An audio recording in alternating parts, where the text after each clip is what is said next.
Why is it so important to become a successful solopreneur? Because life is way too short and way too precious to spend it doing work that you hate.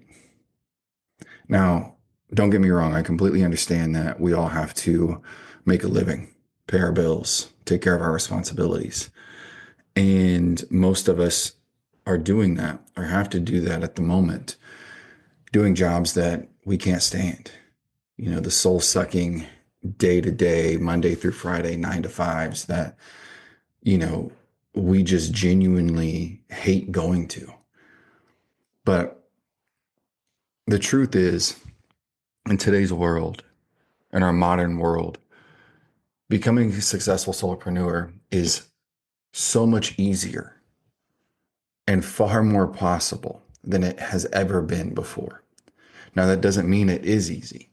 That doesn't mean it's not going to come without hardships and struggles and not going to take a lot longer than you would like. But the truth is it's easier and more possible than it's ever been before. And, recently I was sitting down and journaling about why this is so important to me and why do I want to put myself out here and have these conversations and, potentially, trigger people or, create a little conflict or a little struggle. It's because of this. So my mother passed away a little over 2 years ago now. And she passed away from colon cancer. Um, we had known for a couple of years after she was diagnosed that, this was going to be the likely outcome.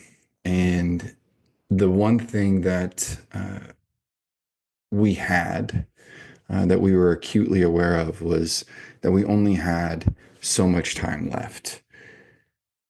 And we got to decide how we were going to spend it. Now, mind you, my mom worked 50 years for the same company. She worked for a grocery store called Kroger for 50 years since she was 17 years old. And she did so honorably, loyally to take care of my sister and I, to see to it that we had everything that she didn't. We had the opportunities that she did not growing up. And my mother succeeded at that at a very high level. But she did so working a job that she hated. 6, oftentimes 7 days a week, 50, 60 hours at a time to be the sole breadwinner for 2 children. And in the final weeks of my mom's life, um, she was really reflecting on a lot of things. One of them was that her goals after retirement was to be able to travel more and live her life and finally experience the things that she wanted to experience. And it was literally 6 months to the day that she was going to retire that she was diagnosed. And what was going to be the time of her life became a fight for her life. From the day that she retired, she spent the majority of that time going to and from uh, hospitals and doctors and, in and out of chemo treatments and literally the majority of her travel at that time was to other states to be in trials, trying to find a cure or anything that would prolong her life and the quality of her life. And when the time came that we knew that there were no more trials and we knew that the chances of her, making a recovery was essentially coming to an end, my mother and I started to have really honest conversations. We always had, but, more specifically around the experience she was having, knowing that she was coming to the end of her life. And I'll never forget one day when mom was sharing with me, all the things that she was really proud of, raising both of us kids, um, living a life that she was of integrity, was honorable, um, was always taking care of her responsibilities and doing the best of her abilities to make sure that everyone that she loved knew it. But then she started to share her regrets.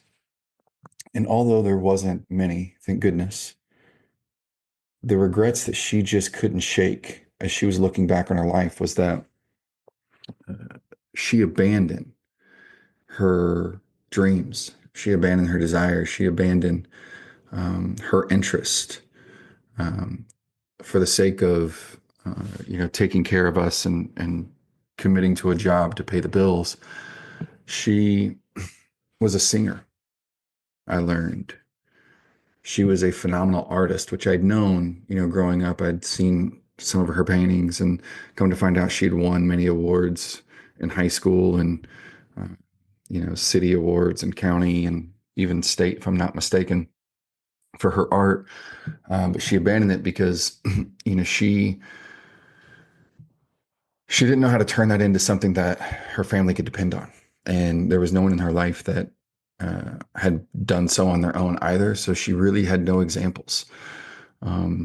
And looking back, she told me to never quit chasing my dreams and never quit doing whatever it takes to create the life that I'm proud of. And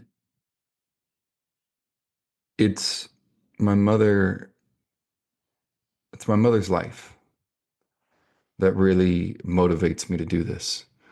Um, and over the last 10 years, you may know, like I've been building my own coaching practice. My background is in transformational psychology, and I've been helping people, work through things like self-sabotage and trauma and self-limiting beliefs and all these things for many years. But the truth is, I had been struggling with my own this entire time. And, the reason why this is so important to me is because I absolutely refuse to live a life where um, I didn't pursue the things that I wanted, even if they didn't work out. I absolutely refuse to allow my struggles to be in vain. And I absolutely refuse to not share the lessons and the breakthroughs and the tools and the literal how-tos that I have learned in this 10-year process with you, because my intention is that it doesn't take you as long as it took me um, to become your definition of success. And it's my mission to help you create a business that fulfills you, that is driven by purpose, that transforms your pain into something more meaningful and becomes something that your family can depend on and that you will be proud of. So my why is very simple. It's because we only get one life. And I believe to my core that this life is too precious to spend the majority of it doing work that you hate.